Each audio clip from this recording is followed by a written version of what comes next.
আপনার মন খারাপ হলে আপনি এই সূরাটা পড়বেন।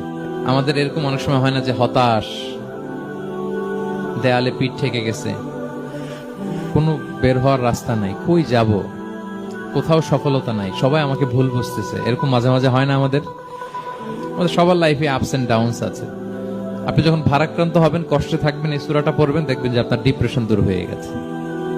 তো আল্লাহর হাবিব সাল্লাল্লাহু আলাইহি ওয়াসাল্লাম যখন এরকম ভারাক্রান্ত ছিলেন, চিন্তিত ছিলেন, তখন আল্লাহর হাবিব সাল্লাল্লাহু আলাইহি ওয়াসাল্লামকে চিন্তামুক্ত করবার জন্য আল্লাহ তাআলা এই চমৎকার সূরাটি নাযিল করেছেন।